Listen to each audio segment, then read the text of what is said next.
Alors, je voulais réagir aujourd'hui au post de Harry Stebbings. Harry Stebbings, c'est le fondateur de 20VC. D'abord, ça a été un podcast et ensuite, il en a fait un fonds d'investissement. C'est un Anglais, hein, pas un Américain. Et donc, je trouvais ce post intéressant. C'est un nouveau format que j'essaie de faire sur cette chaîne, un format un peu réaction, où du coup, on va regarder un petit peu un contenu et moi, je vais vous donner un petit peu mon avis. Alors, avant de commencer, avant de rentrer dans le vif, je pense qu'il y a une chose qui est importante. Je pense que l'idée de base du post, elle est super intéressante parce que oui, un fondateur qui lève des fonds doit regarder un petit peu le VC avec qui il essaie de lever des fonds. On est d'accord qu'un investisseur, c'est pas juste de l'argent, hein, ça va être un associé pendant 7, 8, 9, 10 ans. Donc oui, c'est normal d'être exigeant en tant que fondateur. Mais pour moi, il y a quand même un mais. C'est que refuser de l'argent, ça reste un luxe en fait.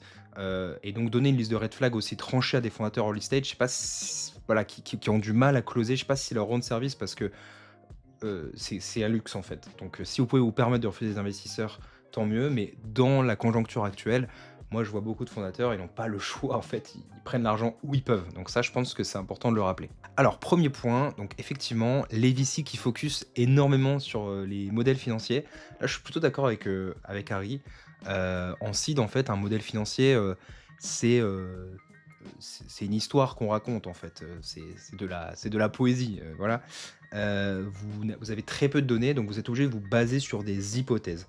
Un VC qui va prendre sa décision en fonction d'un modèle financier, je trouve que c'est vraiment pas une bonne manière d'auditer une boîte, c'est pas une bonne manière de prendre des décisions.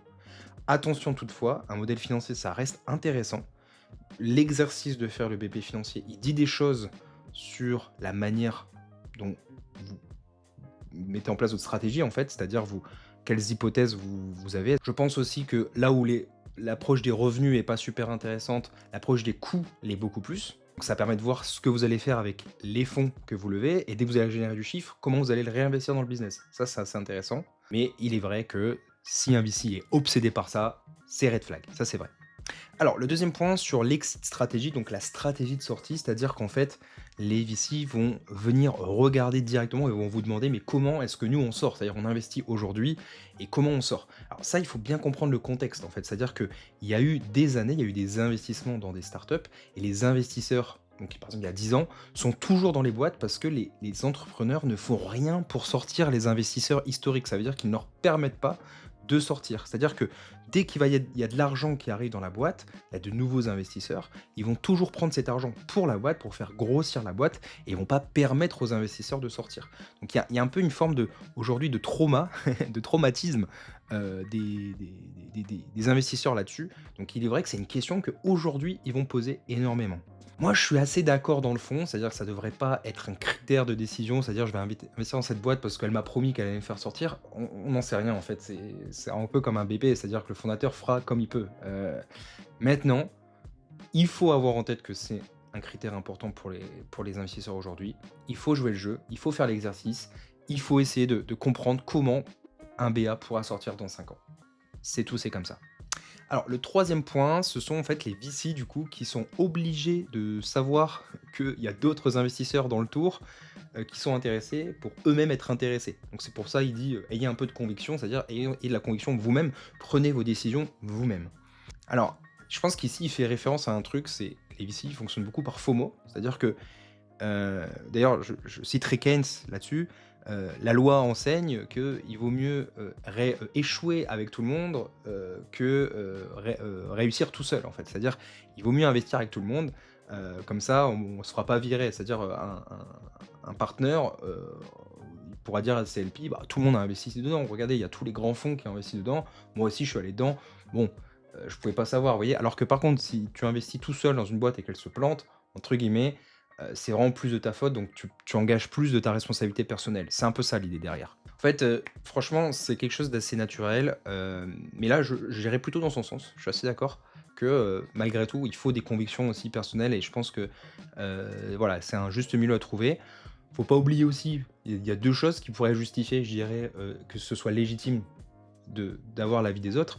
C'est que premièrement, il faut évidemment que le tour ait une certaine traction au niveau des investisseurs. En fait, si ça plaît à personne, c'est aussi un vous voyez, réussir à convaincre les investisseurs, c'est aussi un bon point sur le fait que le projet plaît, et donc peut-être qu'il plaira aussi commercialement. Ça peut être un bon proxy, ça peut être une manière de voir les choses et deuxième chose, c'est, dans un domaine par exemple, nous, on est un réseau de business angels, donc tous les business angels individuellement ne connaissent pas parfaitement tous les secteurs dans lesquels ils investissent. Donc déjà, il y a cette logique de demander des conseils au sein du réseau à d'autres membres qui eux-mêmes ont une expertise sectorielle. Donc en fait, cette logique de demander l'avis des autres, de voir si les autres sont intéressés, elle existe déjà au sein d'un réseau. Donc nous, on va le faire même entre les réseaux, parce qu'il y a des réseaux qui sont spécialisés, par exemple en santé, par exemple, et donc on va les demander leur avis. Donc il y a aussi cette logique-là, en fait, de co-investissement, de mutualiser les informations sur les projets, qu'est-ce que vous en pensez, etc., pour se faire sa propre conviction. C'est pas un problème, en fait, de demander l'avis des autres et de ne pas se reposer uniquement sur soi-même. Alors, le quatrième point sur le cofondateur, en gros, lui il dit un VC qui demande absolument un cofondateur, c'est un problème, c'est un red flag. Franchement, je trouve ça totalement abusé. Parce que, en fait, c'est pas juste un avis, on veut absolument un cofondateur, on veut une équipe complémentaire, c'est pas pour faire beau, en fait. C'est-à-dire qu'il y a eu des études qui ont montré que en général, les boîtes où donc là, je parle bien de boîtes qui lèvent des fonds, hein, les boîtes où l'équipe est composée de plusieurs cofondateurs avec des parts qui sont comparables, on va dire, c'est-à-dire il ne faut pas qu'il y ait quelqu'un à 2 et quelqu'un à 90, vous avez compris, bah, performent mieux, elles lèvent plus de fonds, et surtout elles survivent mieux aux crises. Ça, c'est super important. Alors oui, à côté, le problème, c'est qu'il y a plein de problèmes de mésentente entre les cofondateurs. C'est le prix à payer entre guillemets, on augmente le risque quelque part, mais comme on dit: «Tout seul, on va plus vite, à plusieurs, on va plus loin». Pour le coup, c'est pas un avis en fait, c'est un fait. Donc sur ce point-là, moi je suis pas du tout d'accord sur le fait que ce soit un red flag.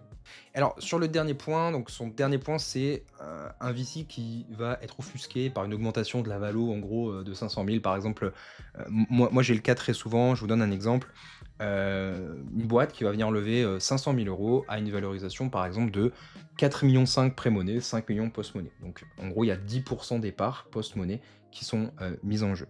Finalement, la boîte en fait, se rend compte qu'il y a une très bonne traction et donc décide de lever une traction investisseur, je veux dire.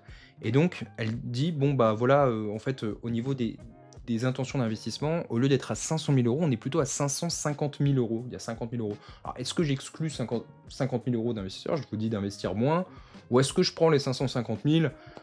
Bon, je vous propose un deal, aux investisseurs, je vais investir 550 000, mais moi, je veux me diluer de la même façon. C'est-à-dire que je veux garder 90 de ma boîte. Donc mécaniquement, je suis obligé d'augmenter la valo. Et donc, je passe la valo post-monnaie à 550 000, pardon, à 5 500 000, ce qui me permet toujours, pour 550 000 € levés, d'avoir 10 des parts qui sont diluées. Bon, ça arrive souvent ça. C'est-à-dire, et là, je suis assez d'accord. C'est-à-dire que aller pinailler sur un petit montant de valorisation, bon, c'est vrai que, c'est pas là où se fait le retour sur investissement d'un investisseur. Donc, je suis assez d'accord et moi je ferai un parallèle en fait, c'est un peu comme, quand un recrutement se fait dans une boîte et que le recrutement, voilà, il y a une négociation sur le salaire et qu'on arrive à économiser, 500 € par an, vous voyez? C'est un peu la même chose en fait, c'est-à-dire que vous allez peut-être économiser 500 € aujourd'hui, mais pour quelle différence d'implication, du salarié? Des fois, on augmente de 1 sa rémunération et il est motivé de 10 en plus, vous voyez? Donc ça fait un retour, très intéressant. Alors, du coup, pour faire une petite conclusion sur ce poste, moi je trouve que le poste, il est, assez intéressant. Vous avez raison d'auditer les VC. Si vous avez le choix entre plusieurs VC, vous avez raison de regarder les critères. Alors après, on n'est pas forcément d'accord sur certains sujets. Je pense que par exemple, mon plus gros point de désaccord, c'est vraiment, l'importance d'un cofondateur. Pour moi, c'est d'avoir plusieurs personnes dans l'équipe, donc 2 ou 3. Ça, je trouve ça important et je dirais aussi que je suis pas d'accord sur le terme red flag en fait.